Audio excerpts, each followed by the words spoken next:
मेरा नाम है प्रियंका, आप देख रहे हैं सिंपल। ये वीडियो इंग्लिश क्लास 10th के लिए है। तो इस वीडियो में हम सारी जितनी भी पोएम्स हैं क्लास 10th इंग्लिश में, उन सारी पोएम्स के बारे में बात करेंगे और जो भी पोएटिक डिवाइसेस यूज हुए हैं उनके बारे में भी। Okay, so let's start. सबसे पहली poem dust of snow.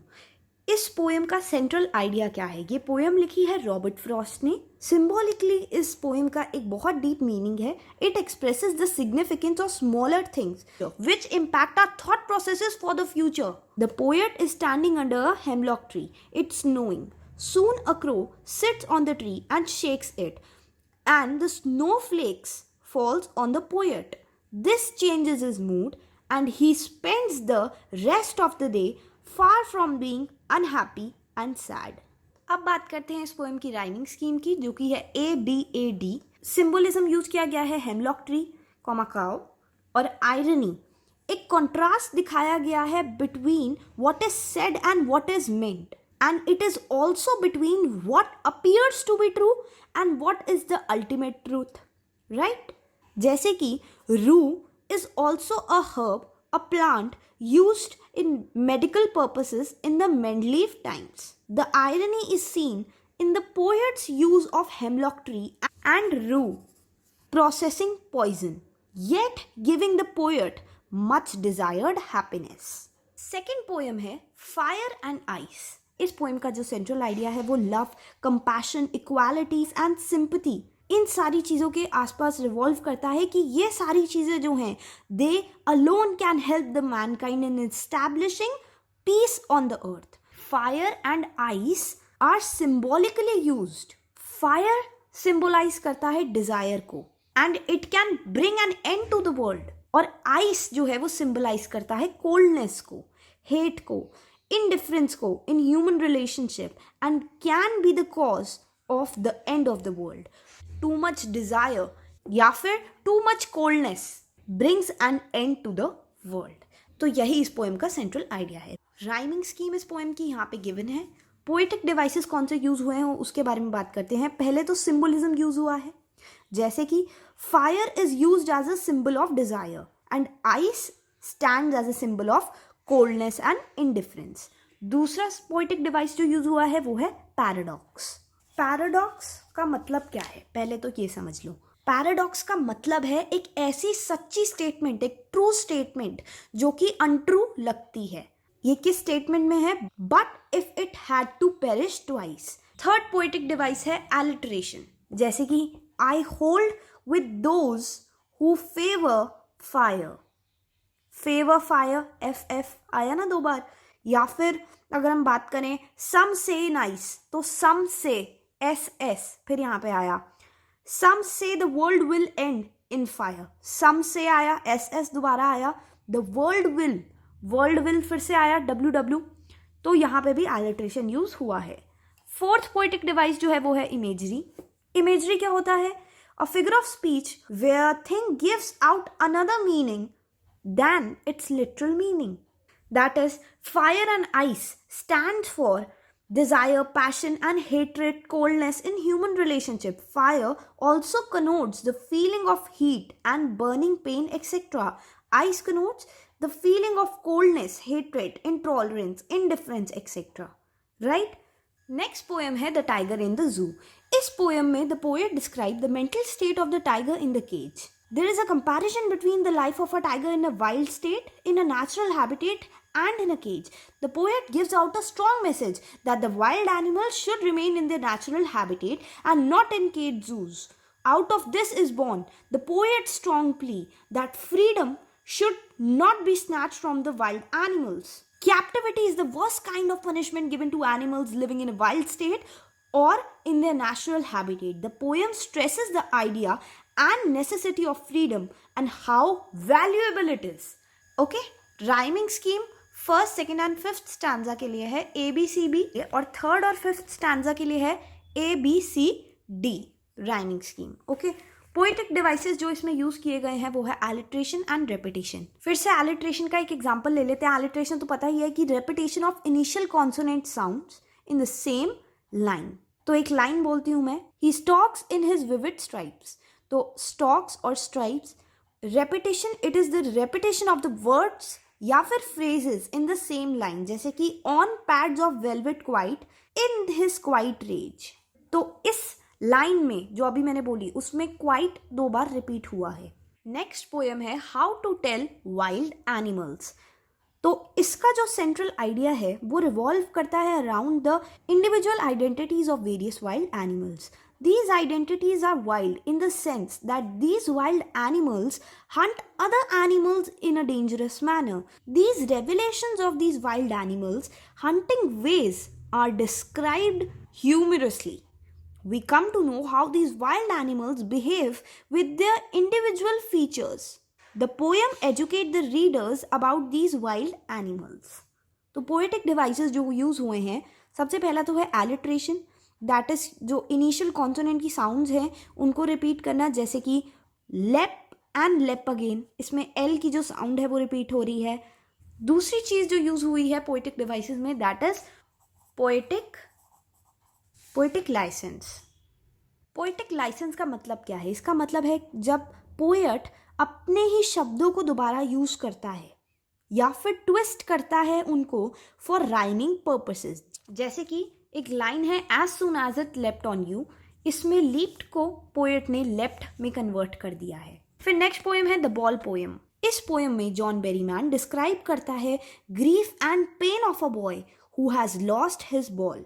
He suffers a sense of responsibility in the disposition of the ball in this materialistic world. The poem shows that one has to go with the times when one gets or loses many things. It is a fact that one undergoes pain, grief, and suffering with the loss of things or possessions. But one has to have patience as life is such. So one has to accept the things that run of life and goes. The boy who has lost the ball shall have to learn the epistemology of loss and bear the grief. इसमें जो poetic devices use हुए हैं वो है alliteration, जिसमें initial consonant sound को repeat किया गया है, जैसे कि वॉट बॉल्स बॉल। रेपिटेशन भी यूज हुआ है, फिर से इसी में वॉट में बॉल्स में। सिंबोलिज्म भी यूज हुआ है, जैसे कि कहाँ पे यूज हुआ है symbolism? The ball symbolises boy's childhood innocence and his possession plus blank verse. That is poem की कोई राइमिंग स्कीम नहीं है। नेक्स्ट पोएम है अमांडा। इसकी राइमिंग स्कीम यहाँ पे गिवन है। This poem is about the issue of children's growing up, their upbringing. It highlights the struggle faced by the child. Indirectly, the poet stresses that children should not devoid of freedom and spontaneity in their natural growth. The parents have a great responsibility to bring up their children to good citizens later. They should see that their children are unnecessarily made to feel repressed. In Amanda, her parents prepare her to be acceptable in the society by restricting her in many ways, but they do not feel that in doing so they curtail her freedom and space. She feels this restriction so much so that she does not want to grow up but remain an orphan. Continuous taunting, nagging, and fault finding make her moody. Obviously, the results do not come out as desired. The moral of the poem is loud, lucid, and clear for all. इस poem में जो poetic devices use हुए हैं, alliteration सबसे पहले तो, जिसमें initial consonant की साउंड को रिपीट किया जाता है, जैसे कि एक लाइन में बोलूंगी, इस लाइन में देखना, stop that slouching and sit up straight.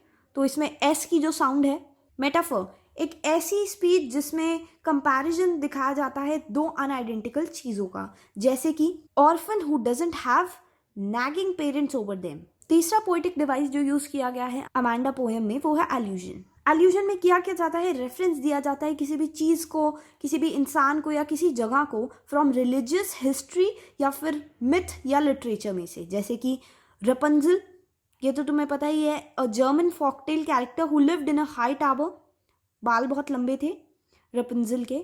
Mermaid taken from fairy tales suggesting freedom. Next poem है एनिमल्स। इस पोएम में जो पोएट है वो प्रेज करता है एनिमल्स को as he consider them better than humans in many ways. They possesses certain qualities which humans do not have. The poet desires to live with the animals and experiences a life in which no one complains and where they are free of sins and sorrow and are self-contained. Indirectly, the poet praises the animals for the qualities and wants that such great qualities should be possessed by the humans. He believes that long back human had these qualities but have lost them now due to various factors of modernisation. सबसे पहले तो ये poem जो है एक free verse है, that is इसकी कोई राइमिंग स्कीम नहीं है. और पोएटिक डिवाइसेस जो यूज हुए हैं इसमें वो है रेपिटेशन एंड एलिट्रेशन. एलिट्रेशन जैसे कि इस लाइन में नोटिस किया जा सकता है, alliteration mania of owning things, right. तो ये पता चल रहा है इसमें जो इनिशियल कॉन्सोनेंट साउंड है वो रिपीट हो रही है.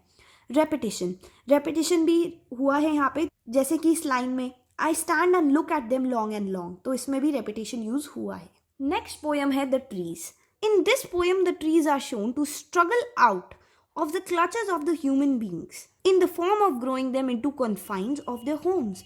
Actually, the human beings grows trees, plants, etc. in their homes to give them semblance of nature inside their homes. This is not nature as actual nature lies outside into the forest. There is a kind of conflict between man and nature. Man creates it artificially through plants and bushes in the pots in his house. The poem tells how the trees inside the home want to break free from the walls and confines and go back to nature. Trees stand personified. Poetic devices जो use कराए गए हैं, सबसे पहले तो simile, जैसे कि एक लाइन में रीड करूंगी, like newly discharged patients. दूसरा example, still reaches like a voice into the rooms.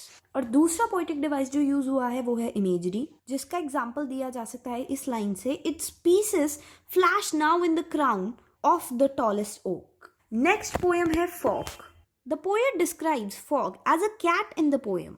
Fog stands physicalized here as it is literally moves when the cat on which it has fallen moves.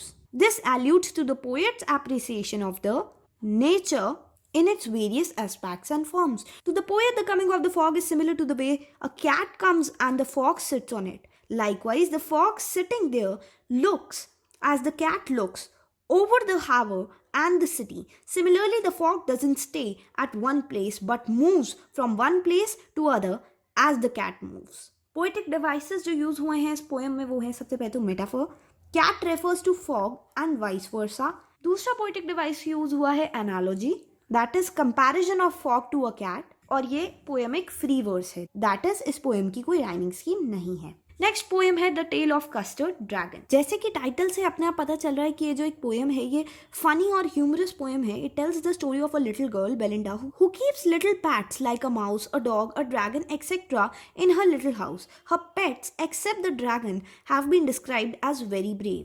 The dragon has been described as a very coward who always looks for safety in the cage. The dragon, however, shows and proves his bravery when he kills a pirate who enters Belinda's house. The poem carries the simple meaning that all that glitters is not gold, or never judge things by its appearance. The dragon faces the pirates who enters Belinda's house to harm her and her pets and eliminates him with bravery. There's a tinge of blood in the structure of the poem. Rhyming scheme जो use हुई है वो है AABB. However, 13 stanza में जो rhyming scheme use हुई है वो है AABBCC. पोएटिक डिवाइसेस जैसे कि simile, mouth like a fireplace. Belinda was as brave as a barrel. Right? Repetition भी यूज हुआ है. Suddenly they heard. Suddenly दो बार आया. Right? And पोएटिक डिवाइस में alliteration भी यूज किया गया है, वो इस लाइन से पता चलता है. And blink said weak. Blink weak. KK. Right? Last poem है फॉर एनी ग्रेगोरी. इसकी राइमिंग स्कीम है ABCBDB.